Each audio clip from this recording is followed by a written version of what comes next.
Ready. Jaigarh festival में हम मौजूद हैं। आपको बताते हैं कि 2 दिन का ये फेस्टिवल आज इसका पहला दिन है और सबसे बड़ी बात ये है कि हमने राजा पद्मनाभ जी से भी बात करी और फेस्टिवल का जो मूल है वो कहीं ना कहीं राजस्थान की आर्ट, कला और संस्कृति को बढ़ावा कैसे देना है, कैसे यहाँ के लोकल आर्टिज़न को बढ़ावा देना है, वो इस फेस्टिवल का उद्देश्य है। लेकिन राजस्थान के आर्ट एंड कल्चर को बढ़ावा देते देते, दिखाते दिखाते हम आ गए हैं जर्मन चाय वाली पे। जी हाँ, राजस्थानी कला, आर्ट, संस्कृति को बढ़ावा देते देते यहाँ पर जर्मनी से चाय वाले आए हैं या यहीं के जो चाय वाले हैं वो जर्मनी की चाय बेच रहे हैं या क्या ये पूरा है, इनसे हम जानने की कोशिश करेंगे। इस फेस्टिवल का जो उद्देश्य है वो राजस्थानी आर्ट कल्चर को बढ़ावा देना है, लेकिन यहाँ पे जर्मन चाय वाली है। चाय या जर्मनी की है या जर्मनी से चाय लेने आए हैं, क्या है ये पूरा रहस्य? कॉस्मोपॉलिटन सिटीज़ हैं, तो हमें वसुधैव कुटुंबकम का ही मैसेज आगे फॉरवर्ड करना है। सो मैं यहाँ पे यही मेंशन करना चाहूँगी कि हर भाषा, हर देश के मानव अपने ही तो सारे हैं। तो with the message of universal brotherhood, German चाय वाली इसीलिए नाम रखा कि मैं बोलती तो जर्मन हूँ या जर्मनी बच्चों को पढ़ने के लिए और जॉब्स के लिए भेजती हूँ, लेकिन चाय जब पिलाने की बारी आएगी और प्रोफेशन जर्मन पढ़ाने का होगा तो दोनों को मिला के ही मैं आज आपके सामने प्रेजेंट हूँ। पिछले 2014 से अगर हम बात करें तो चाय एक ऐसा प्रोफेशन बन गया है जो बेचने वालों को, पिलाने वालों को प्रधानमंत्री का पद भी दिला सकता है। इस पर क्या कहें?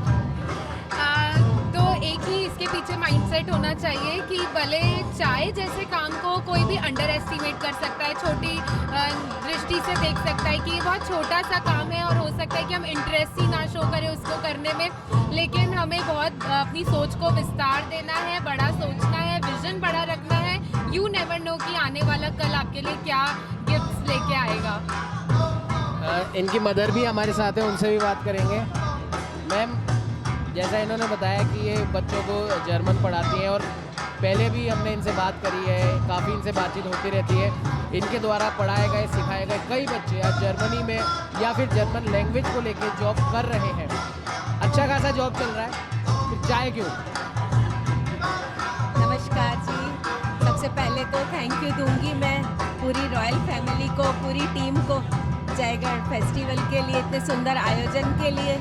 और जैसा कि चाय पर चर्चा हो रही है तो सेवा का भाव हो मन में, सत्कार का भाव हो मन में। अभी आदरणीय प्रधानमंत्री जी का भी जिक्र हुआ, तो जब उनका भी जीवन हम देखते हैं नज़दीक से तो वही देश की विस्तार की सोच, विशालता की सोच।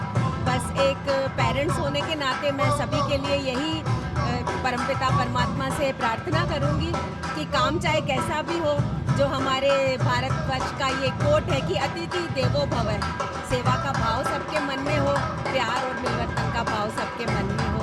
जयगढ़, जय राजस्थान, जय भारत देश।